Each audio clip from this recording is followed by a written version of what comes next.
Hello friends, कैसे हैं आप सब। आई होप आप सब बहुत अच्छे होंगे।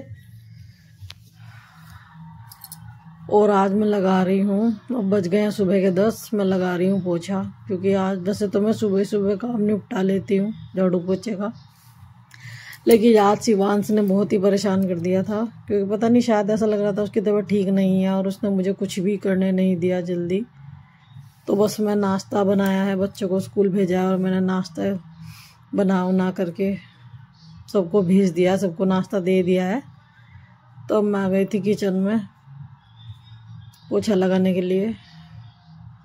तो मैंने किचन में पोछा कुछ इस तरह से लगाया, खूब गीला गीला पानी से, और पोछा लगा के उसके ऊपर मैं वाइपर मार दूंगी, इससे कि सारा बिल्कुल कालापन दूर हो जाएगा और एकदम फर्श बिल्कुल साफ हो जाता है, एकदम क्लीन।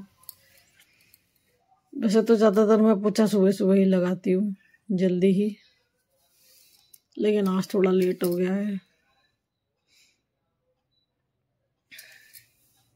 वो मैंने कमरों के अंदर पोछा लगा दिया था। अब मैं आ गई हूँ कमरे से बाहर।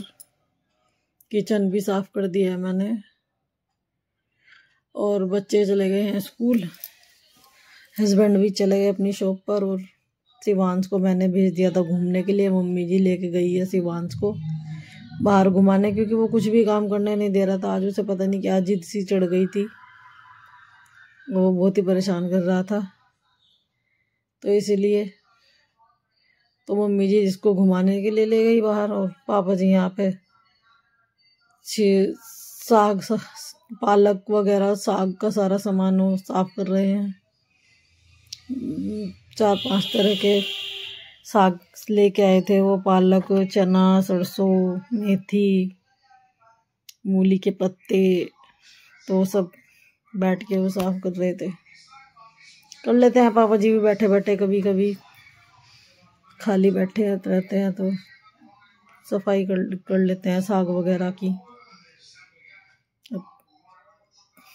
उनको एक एक पत्ते को साफ करना पड़ता है, इसलिए वो अपना कर रहे हैं आराम से। और यहाँ मैं पोछा लगा चुकी हूँ सारे घर में। पर मैं मशीन भी मैंने लगाई थी, कपड़े तो थोड़े ही थे, ज़्यादा नहीं थे। तो मैंने सोचा कि आज चलो कपड़े, क्योंकि शिवांश के ज़्यादा हो जाते हैं, छोटा है वो अभी, तो इस वजह से शिवांश के धुल रही थी मैं कपड़े। तो थोड़े बहुत हमारे भी निकल गए थे, ज़्यादा तो नहीं थे। तो मैंने सोचा कि इसको, शिवांश के तो मुझे धोने ही थे उसके तो, क्योंकि शिवांश के कपड़े तो रोज़ ही धुलते हैं, रोज़ के रोज़ ही। तो इसलिए मैंने मशीन थोड़ी सी लगाई दी थी। उसमें से जो हमारे तो 1-2 कपड़े थे वो भी हमारे शिवांश के साथ ही धुल गए थे। तो यहाँ मैं धुल रही हूँ कपड़े। तो मैं सोच ही रही थी कि शिवांश के आने से पहले मैं फटाफट से निपटा लूँ, इतने वो बाहर घूम के आता है, क्योंकि आने के बाद वो फिर कुछ ही नहीं करने देगा। फिर उसको बस यही जिद होती है कि गोद में ले लो, गोद में ले लो। तो थोड़ा गोद में आने के लिए ही जिद करता है, और वो बस कुछ करने नहीं देता है। फिर अगर वो एक बार गोद में आ गया फिर कुछ करने नहीं देगा। तो फ्रेंड्स, कपड़े मैंने धुल लिए हैं। अब मैं आ गई थी छत पर अपने कपड़ों को डालने के लिए। तो मैं छत पे एक एक करके कपड़े फैला दूंगी। और एक साइड तो थोड़ी छाएं आ गई है, क्योंकि दीवार काफ़ी ऊंची ऊंची है बराबर वाले घर की, तो आधी छत पर ही हमारे धूप आ पाती है। तो जिस साइड धूप है तो मैं उस तरफ ही कपड़े फैला दूंगी, ताकि धूप शाम तक वहाँ पे रहेगी और कपड़े सूख जाएंगे आराम से। देखिए, एक एक कपड़े को अलग अलग फैला दूंगी।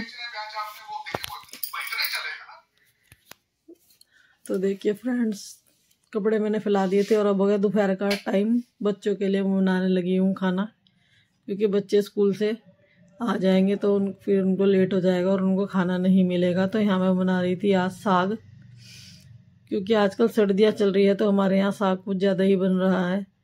और मैंने पालक चढ़ा दिया था, साग धुल के चढ़ा दिया था कुकर में।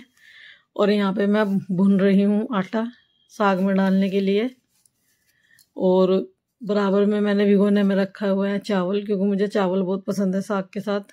तो मैं थोड़े से चावल भी बनाऊंगी। और यहाँ पे साग को हंडी में घोटने लगी हूँ, क्योंकि कभी कभी मैं मिक्सी में कर लेती हूँ और कभी कभी घोटने से भी कर लेती हूँ।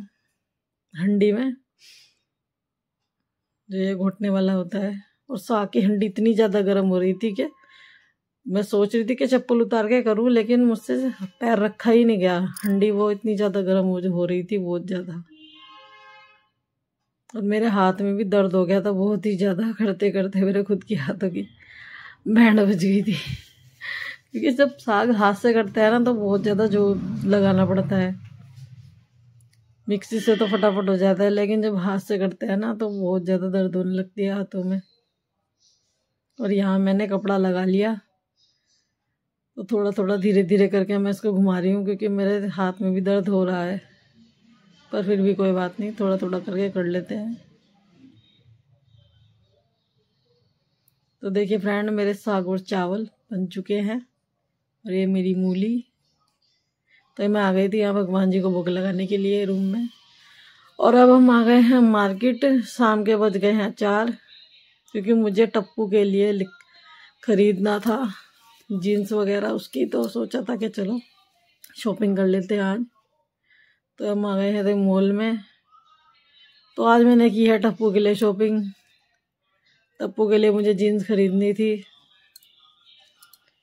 तो एक जीन्स इंजन ने ली है और टप्पू ने भी। इंजन ले तो हुड भी लिया है, देख रही थी वो। और हमारी हो गई खरीदारी और हम आ गए हैं मार्केट से घर। और अब बज रहे हैं 6:30 शाम के। और हमारे यहाँ की जाती है इस तरह से पूजा देव उठनी एकादशी की। तो फ्रेंड्स, अगर आपको मेरा व्लॉग अच्छा लगा हो तो प्लीज़ मेरे लोगों को शेयर कीजिए, सब्सक्राइब कीजिए। और यहाँ मैं बना रही हूँ शकरकंदी की चाट। और मैंने बना ली थी इसमें इमली की चटनी। और यहाँ मैं नमक मिर्च डाल दूँगी। और मैंने उबाल ली थी शकरकंदी। और ये हरी पुदीने की चटनी है, धनिया की, धनिया पुदीना। और यहाँ पे मैंने बनाई थी अमचूर की चटनी, जिसमें गुड़ डाला था, नमक मिर्च डाल के पका दिया था। तो हमारी ये बन गई है चाट।